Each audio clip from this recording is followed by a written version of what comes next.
Mr. Chairman. Are we ready to vote? Are we ready to get everybody that you know to vote? All right, guys. All right, listen, I'm so excited to be here with you today. I am merely the warm-up act for Jahana Hayes. We are on tour together through the 5th District. Although I will say, you got to elect Jeff Desmarais. Jeff is fantastic. Jeff has been working hard, knocking doors. His signs are all over town, right? There's a lot of energy behind this campaign. This is an important race. Jeff's very important to me because one of the many conspiracy theories that Republicans have today is this.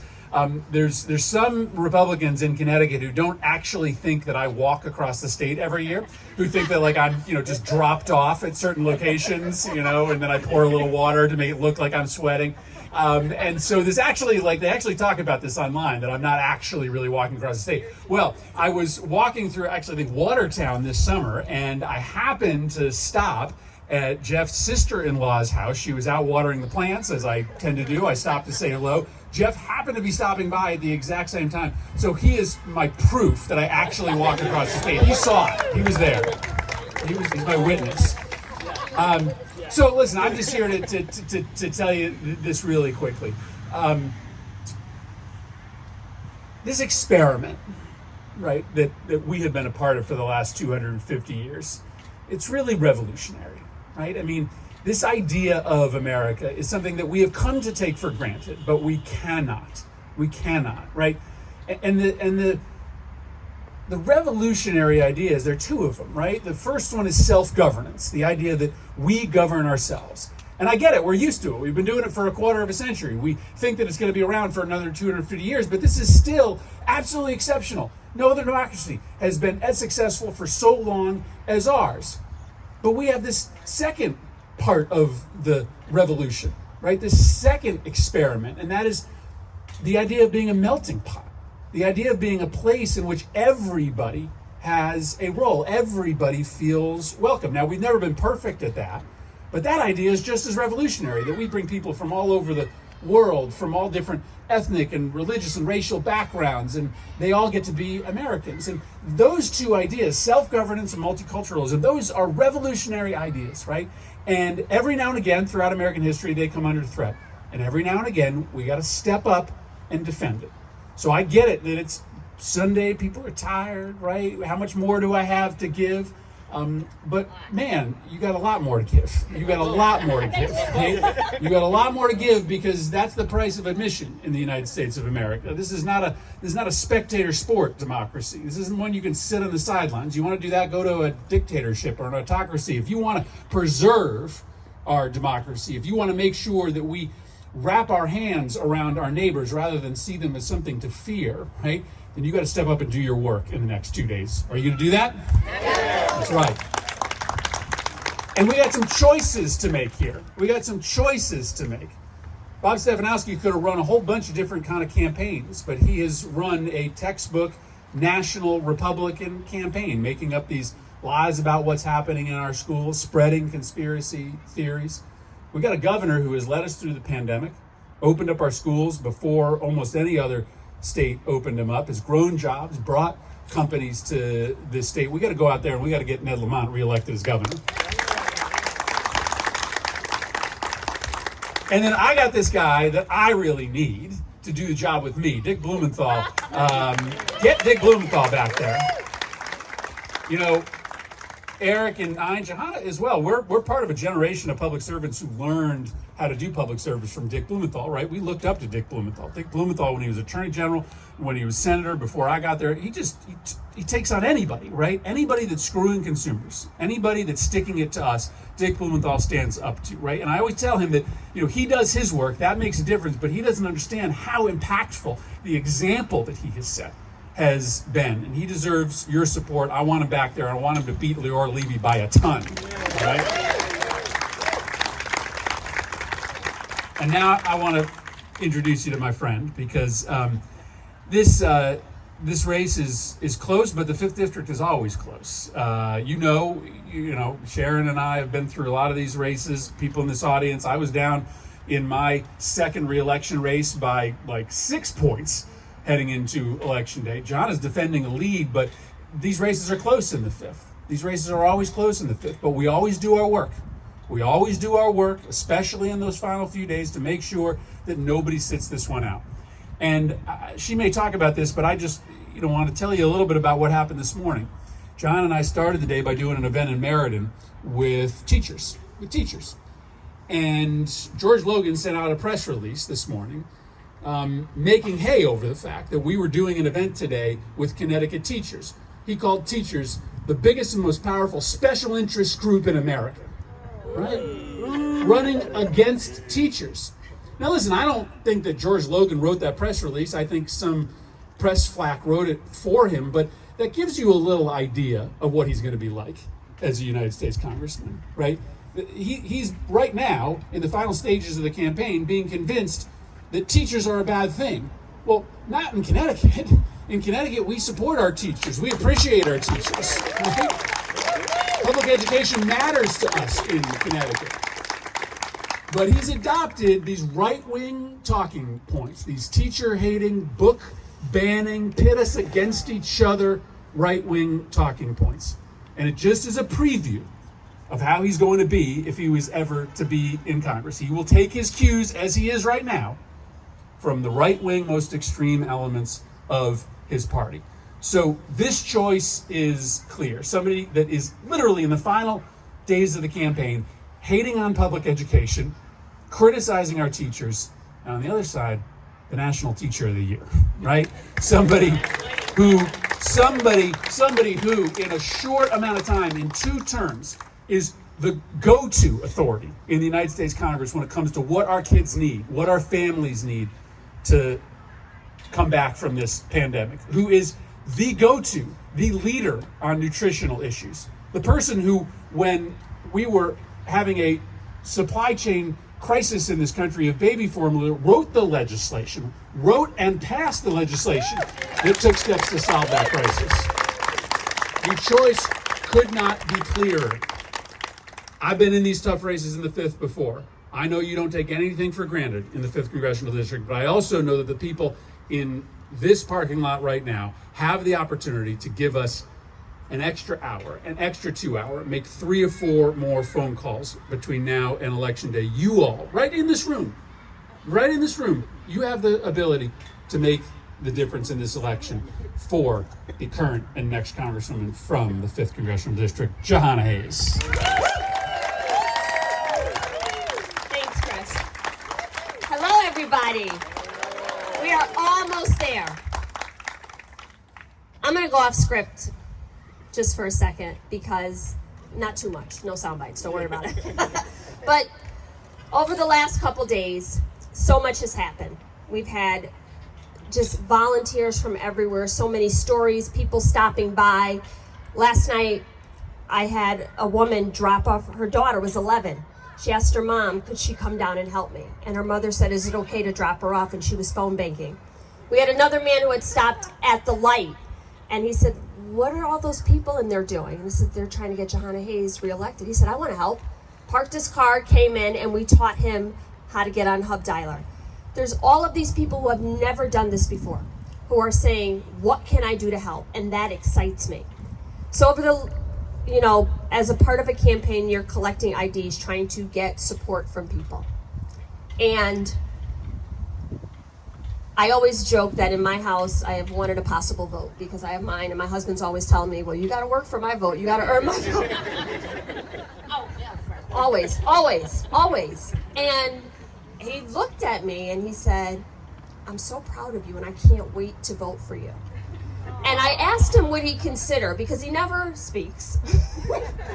He plays the back. He's a detective. That's what he does. He people watches. He kind of takes the temperature in the room.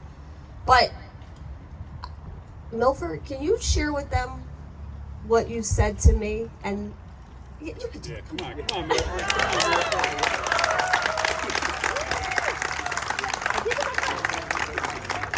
He's my friend. It's okay. Good afternoon, everyone. First of all, thank you for coming out to support my wife, Jahana Hayes.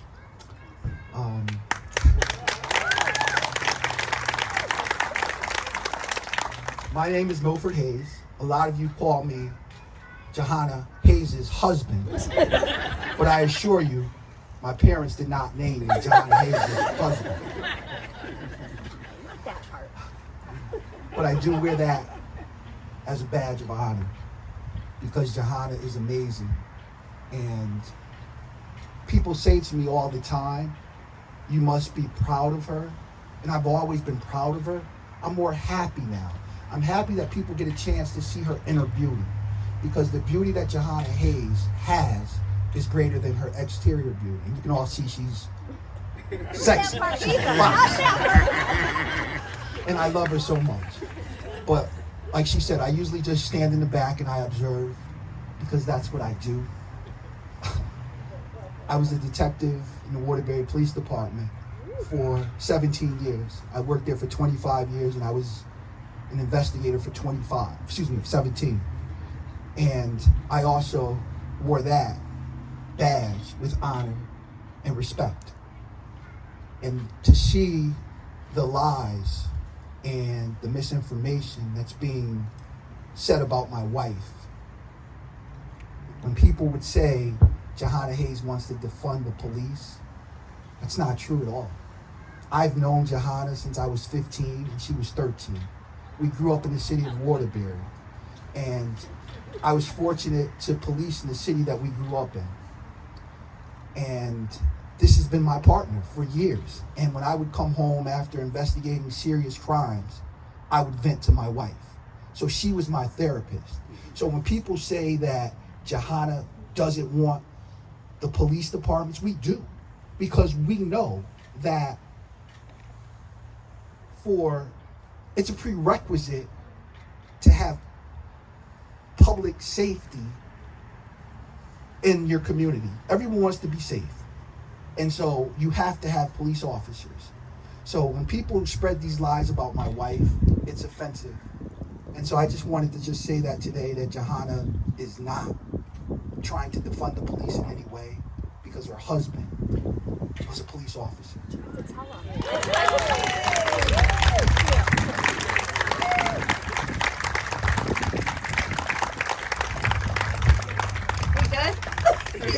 You still voting for me? Thank you, Milford. We have these conversations all the time. And over the next 48 hours, I mean, so much has been said, so much has been done, but we're at the point where we have to get out the vote. There's something that I want to say to you. I mean, we have an amazing Democratic ticket. Many people, everybody, has dedicated their lives to public service in a different way. To the senator's point, you know, Dick Blumenthal has been a stalwart, a champion for the people of the state in every capacity that he's operated in. Ned Lamont, Susan Bicewicz have done an amazing job standing Connecticut back up, doing the work.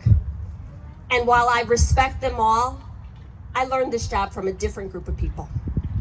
I learned this job from my students, from my husband, from the other police officers who we share a table with, from the parents and the families, from the people at Southbury Training School, where I worked for 12 years, and their families. I read in the paper the other day, someone wrote, I don't even know who it was, but wrote an article that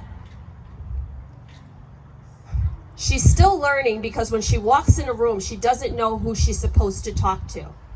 I know exactly who I'm supposed to talk to when I walk in a room. I spend time with the people serving the food, and the people opening the doors, and the people who say, oh my God, it's you. Can I just share with you something that happened to me? And I spend the same amount of time with them that I spend with the highest elected officials, because those people matter to me. This job, this work is about being the representative that I needed for someone to be for me, about having a voice and being able to enter the room and be part of the conversation. I was in Meriden a couple days ago at the Boys and Girls Club, and I walked through and I heard all of these little kids say, oh my God, it's Jahana Hayes. That's Jahana Hayes. And I turned around and they had to be 6 years old.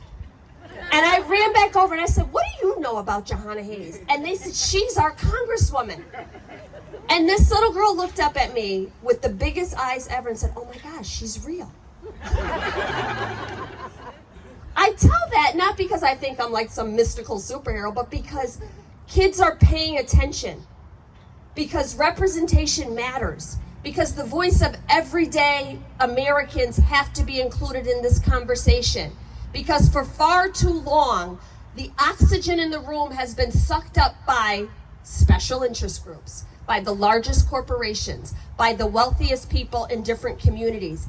And we have the unique opportunity of being represented in this district by a person with a whole lot of lived experiences, by a person who needed for government to work, who benefited from working government and now is committed to making sure it works for everybody else.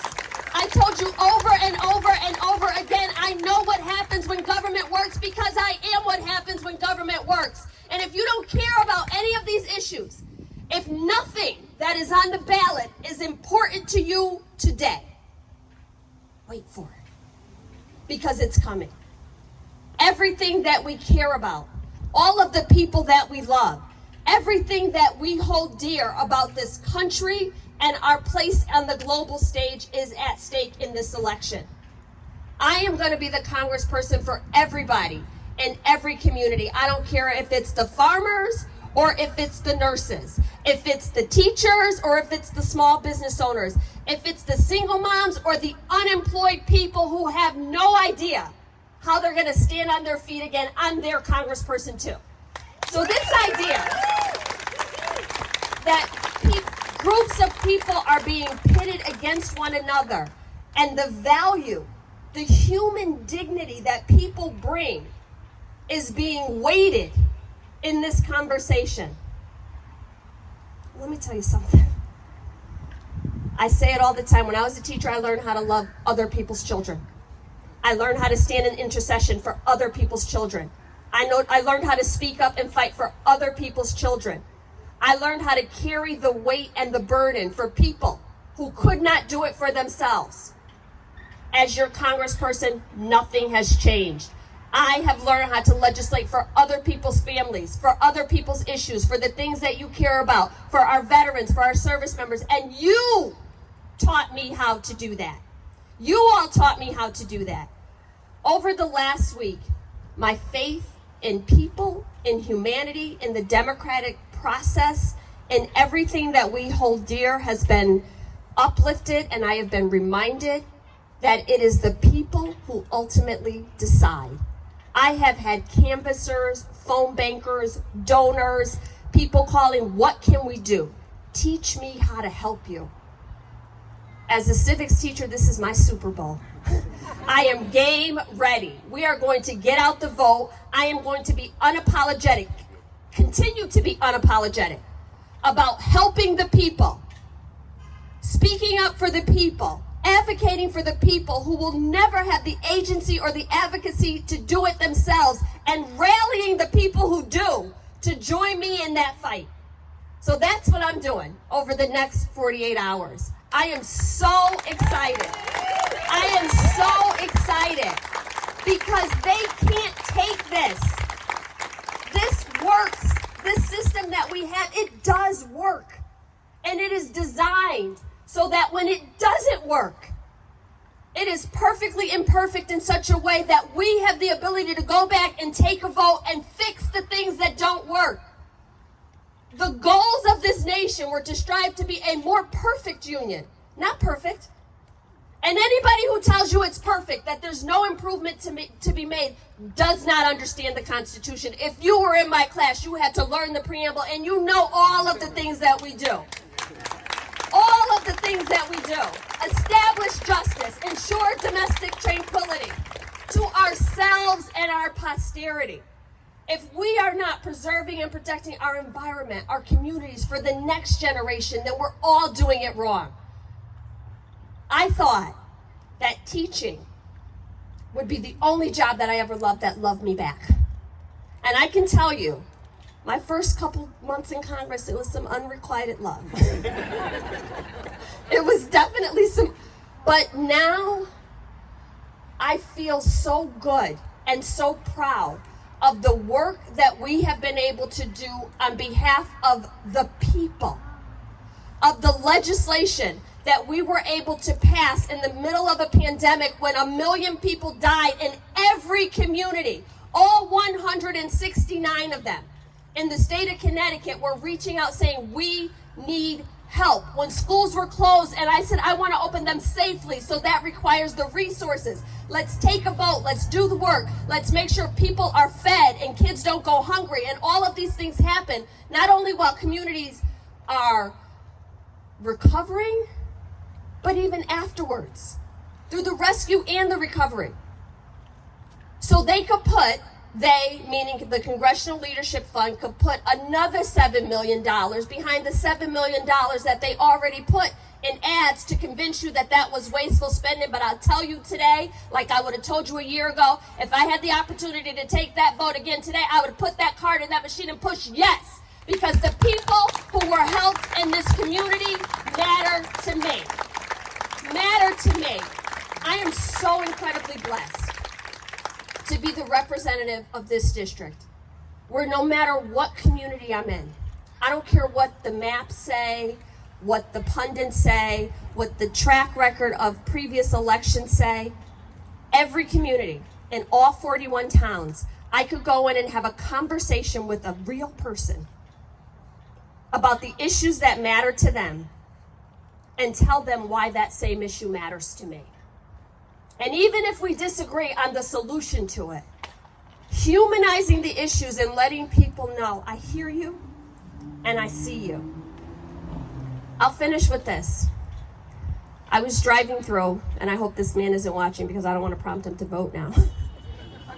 And he said, are you Jahana Hayes? And I said, yeah. He said, I hear so much about you. I just wanted to meet you. He says, I'm a diehard Republican, and I'll never vote for a Democrat, but all of my friends, all of my buddies tell me how good you are. They can't talk enough about how good you are. And I said, well, what would you like to see from government? And he tells me some issues, and I told him where I stood on those issues and how I voted to support those issues and the significant work that I've done on those issues, one of them being veterans issues. And he looked at me and he was like, oh. I said, well, you still got 3 days to change your mind. This was yesterday. You still got 3 days to change your mind. But I said, I'll take the civility and the decency for now. Because we parted ways. He wished me well. I don't think I got his vote yet. But I said to him, I'll take the civility and the decency for today. That's what's at stake. Of all the issues that we just talked about, like the president said, character is on the ballot. 15 years I stood in front of kids and I told them, you are responsible for your words and your actions. Don't worry about what's happening around you. The one person that you can control is yourself. And I have tried with deliberate intent, with a whole lot of praying and a whole lot of grace, to keep it clean in this race. The contrast could not be more clear. The contrast could not be more clear. But at the point where I'm taking the gloves off is Tuesday. Because we need to win with margins so big that the theme song of Rocky will be playing out of every town hall and every polling station, because that is how we express. That's how we make our choice. We don't climb up the buildings at the Capitol. We don't plan an insurrection. We don't deny elections. We don't run nasty ads. We vote. That's what we do. On Tuesday, what are we going to do? Vote. Warmed it up for you, Dick. Thank you so much. We need your help. I see our senior senator just got here. I appreciate you. I appreciate the work that you've done. I appreciate you being out here on a Sunday. Some of the same people, some new people. I appreciate your commitment to democracy and to just democratic values. I appreciate you for aligning in our values and showing up to make sure we get this done. I appreciate you, Dick Blumenthal. And now we have our senior senator who is on the ballot, Dick Blumenthal. Thank you. I hear everyone has spoken, but as the saying in Washington goes, everyone may have spoken, but not everything has been said. Or the other way around, actually. I want to thank Chris Murphy for being here today and coming back to his old congressional district where he showed how democracy works. Thank you, Chris, for being such a great advocate. And I am so proud to be on the ballot with Jahana Hayes. And I just want to say, if Jahana Hayes doesn't win, nobody wins. Because we need Jahana Hayes in the United States Congress.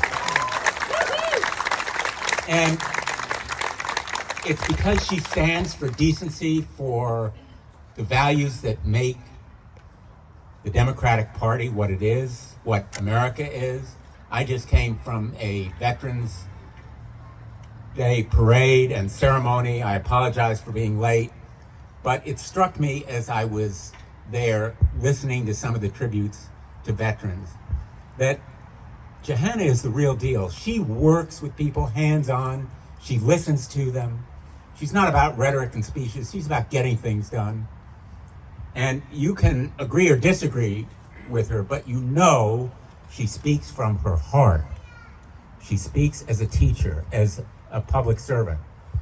And so between now and then, every time I talk about this election, I'm going to talk about myself and Ned Lamont, but I'm going to talk about Jahana Hayes because we need her back. There's no race more important than the 5th Congressional District for us. And we need to continue fighting for her and telling people that it is not about any individual candidate. It's about democracy. And we know women's reproductive rights, voting rights, marriage equality, education, healthcare, they're all on the ballot. And most especially in Connecticut, we know those values are on the ballot. So I want to thank you for everything you've done, everything you will do, for me, for the entire team that is here today. When I was a prosecutor, I was pretty good at making closing arguments. I don't know how to match the importance of this moment with any words, truly. I don't have the words, but you know without my words how much is at stake. So let's get out there. Let's re-elect Jahana.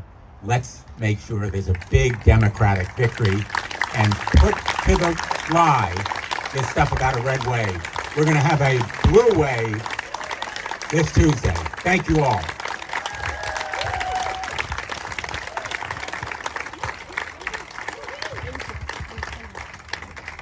Vote for him too.